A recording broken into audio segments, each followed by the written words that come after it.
Breaking news చూస్తున్నాం. Telangana speaker order కాపీలో సంచలన అంశాలు బయటకు వచ్చాయి. ఫిరాయింపు ఎమ్మెల్యేల అఫిడవిట్ ఆధారంగా స్పీకర్ తీర్పిచ్చారు. ప్రతి నెల బీఆర్ఎస్ కు 5,000 చెల్లిస్తున్నామన్న ఎమ్మెల్యేలు తెలిపారు.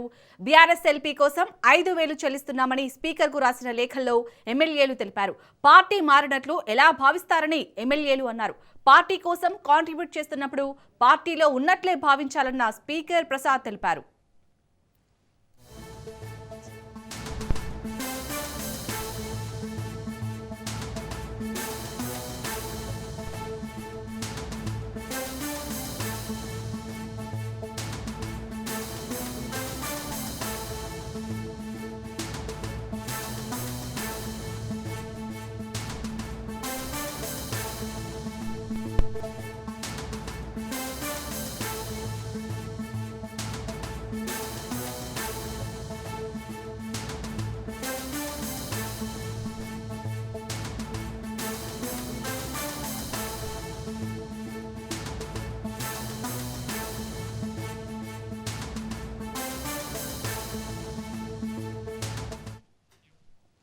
తెలంగాణ స్పీకర్ ఆర్డర్ కాపీలు అయితే సంచలన విషయాలు బయటకు వస్తున్నాయి. దీనికి సంబంధించి పూర్తి డీటెయిల్స్ మా ప్రతినిధి సునీల్ అందిస్తారు. సునీల్, అసలు తెలంగాణ స్పీకర్ ఆర్డర్ కాపీలో ఎలాంటి అంశాలు ఉన్నాయి? మెయిన్ గా అందులో బీఆర్ఎస్ ఎల్పీ కోసం 5,000 చెల్లిస్తున్నామని కూడా ఎమ్మెల్యేలు తెలిపినట్టుగా తెలుస్తుంది. దీనిపై బీఆర్ఎస్ ఎమ్మెల్యేలు ఎవరైనా స్పందించారా? అప్డేట్స్ ఏంటి?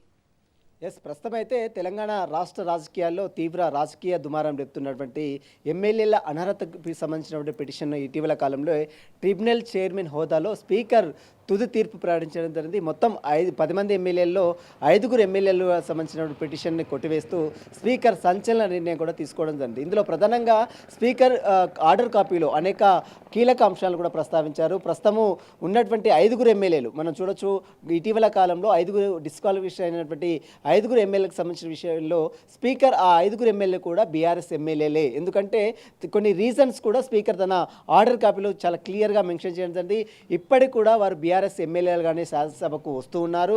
వారు డిఫరెంట్ రోల్లో కూర్చుంటూ ఉన్నారు. దీంతోపాటు వారికి he has admitted that respondent paid 5,000 monthly contribution to BRS party. అంటే ప్రతి నెల కూడా వారు బీఆర్ఎస్ పార్టీకి 5,000 రూపాయలు కాంట్రిబ్యూషన్, పార్టీకి ఎల్పీకి 5,000 రూపాయలు కాంట్రిబ్యూషన్ చేస్తున్నారు. అది కూడా తన శాలరీ నుంచి ప్రతి నెల కూడా ఎమ్మెల్యేలకు దాదాపు 2.5 లక్షల దాకా ఎమ్మెల్యేకు జీతభత్యాలు చెల్లిస్తూ ఉంటారు. ఆ జీతభత్యాల నుంచే ప్రతి నెల నుంచి 5,000 రూపాయలు అకౌంట్ కట్ అవుతుంది, ఎల్పీకి కట్ అవుతుంది. కాబట్టి వారు పార్టీ కోసమే డబ్బులు ఇస్తున్నారు. అలాంటప్పుడు డబ్బులు ఇచ్చేటప్పుడు వారు బీఆర్ఎస్ ఎమ్మెల్యేలు కాకుండా ఏ విధంగా ఉంటారు?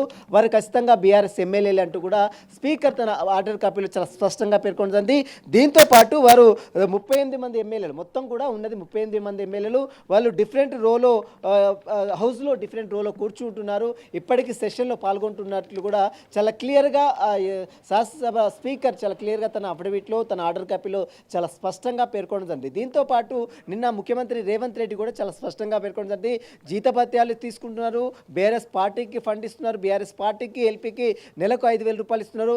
పిల్లలు వారి పిల్లలు అని చెప్పినప్పుడు కూడా వారి పిల్లలు కాదు మీ పిల్లలని ఏ విధంగా చెప్తారనేది నిన్న ముఖ్యమంత్రి రేవంత్ రెడ్డి మీడియాతో మాట్లాడినటువంటి తీరు. మొత్తం మీద బీఆర్ఎస్ పార్టీ ఎమ్మెల్యేలు ఎవరైతే పార్టీ ఫిరాయించినట్టు ఆరోపణలు ఎదుర్కొంటున్నటువంటి 5 ఎమ్మెల్యేలు కూడా బీఆర్ఎస్ పార్టీ ఎమ్మెల్యేలు అంటూ కూడా స్పీకర్ తన ఆర్డర్ కాపీలో చాలా స్పష్టంగా పేర్కొంటుంది.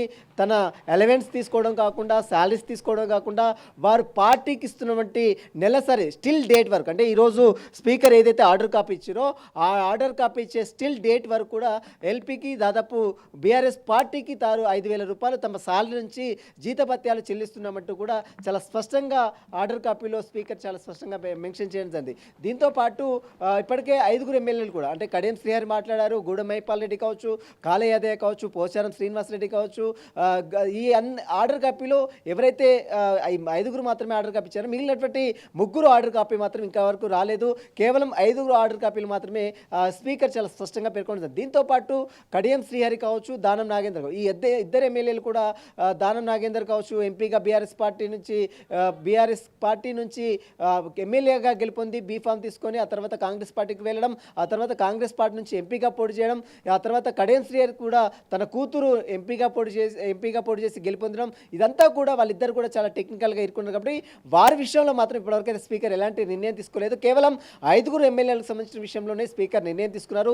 మిగిలినటువంటి 3 ఎమ్మెల్యేలకు సంబంధించిన విషయంలో మరి ఎలాంటి నిర్ణయం తీసుకునేది కూడా చూడాల్సిన చెప్పవచ్చు. వీరితో పాటు ఈరోజు సుప్రీంకోర్టులో కూడా కంటెంప్ట్ ఆఫ్ కోర్ట్ పిటిషన్పై కూడా సుప్రీంకోర్టు చీఫ్ జస్టిస్ బెంచ్ ఈరోజు విచారించే అవకాశం ఉంది. దాని విషయంలో మరి కోర్టు ఈరోజు అఫిడవిట్ రూపంలో ఈ 5 సంబంధించినటువంటి ఏదైతే తీర్పు కాపీ ఇచ్చిందో ఆ తీర్పు కాపీకి సంబంధించిన డీటెయిల్స్ను కూడా రాష్ట్ర అసెంబ్లీ కార్యదర్శి అఫిడవిట్ రూపంలో సుప్రీంకోర్టుకు నివేదించే అవకాశం ఉంది.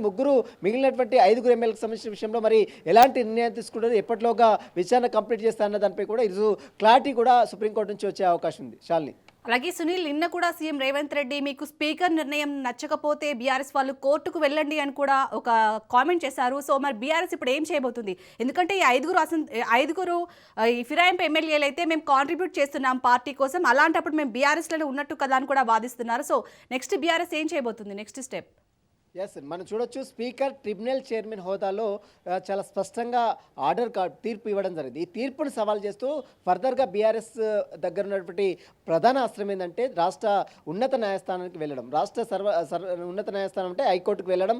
హైకోర్టులో ఈరోజు పిటిషన్ వేస్తారని కూడా కొంత సమాచారం తెలుస్తుంది. ఎందుకంటే గతంలో ఇది తీర్పు వచ్చిన రోజే వీరిపై పిటిషన్ వేసినటువంటి కుత్బుల్లాపూర్ ఎమ్మెల్యే వివేక్ గౌడ్ రాజ్నిస్తో కూడా మాట్లాడారు. ఆ తర్వాత చాలా స్పష్టంగా అతను మెన్షన్ కూడా చేయండి.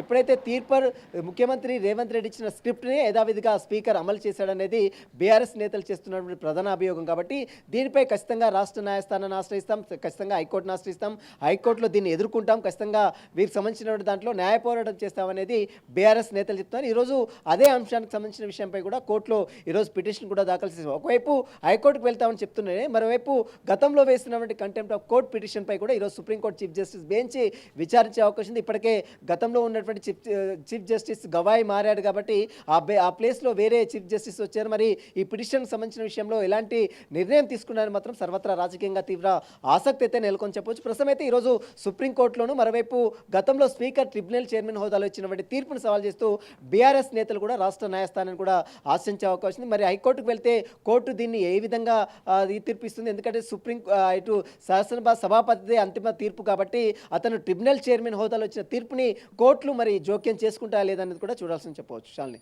Right, thank you Sunil.